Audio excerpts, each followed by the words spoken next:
think the biggest fear of international travel is changing government policy. And especially at this time of year, would you want to go to another country, maybe get a negative test, which could be a false positive, or maybe something happens and then you miss all the holidays with your family because you're quarantined? That would be a terrible situation. So domestic travel is strong, leisure traffic is very strong, and bookings for the holidays look really good.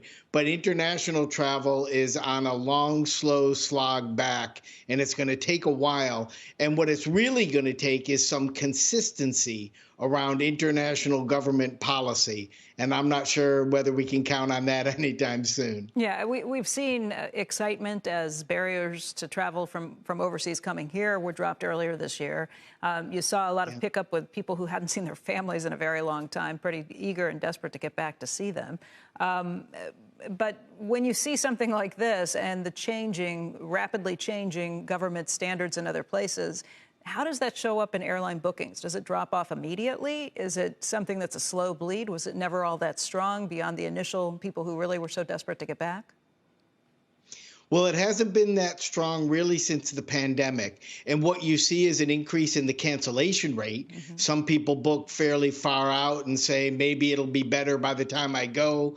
But then they assess the situation a month or two before and say, I'm going to cancel and rebook for later. So you see higher cancellation rate. You see a lower level of bookings from the beginning, and then you just don't see the booking build. That's the term airlines use that you would normally see on those flights. That's why you've seen wide-body airplanes flying around within the United States. Those are planes that their natural mission would normally be to fly longer, transatlantic or transpacific, but the airlines have to do something with them, so you get a nice big wide body to fly from New York to LA. That's a really interesting point I hadn't thought of. What does that mean for how many people you can take domestically on some of these? I guess there's demand to fill these planes, too. Well, that's where the demand is. And so the question is, if you've got all this fixed capacity, essentially, all these airplanes you've bought and these crews you have trained ready to fly, then the reality is you're going to put the capacity where you can possibly fill it. So that tends to be longer flights within the U.S. and flights to popular places like Florida, Arizona, California, things like that. What does this mean for the airlines? We know that there are a few big airlines who rely much more heavily on international travel, and that's a big part of not only their revenue, but especially their profit. What does that mean for those airlines, like the Uniteds, the Deltas, the Americans?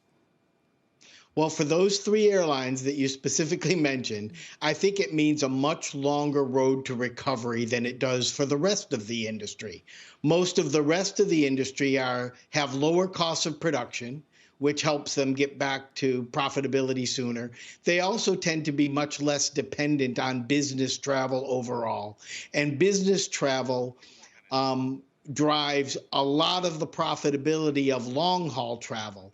And just like Dr. Gottlieb said he wasn't traveling, there's plenty of businesses today that aren't willing to send their employees overseas on flights yet, even though they will let them take domestic flights. So without that business travel, most international long-haul flying is not going to be profitable. And that means we could be looking into 2023 or 2024 before you see annual profitability of the big carriers.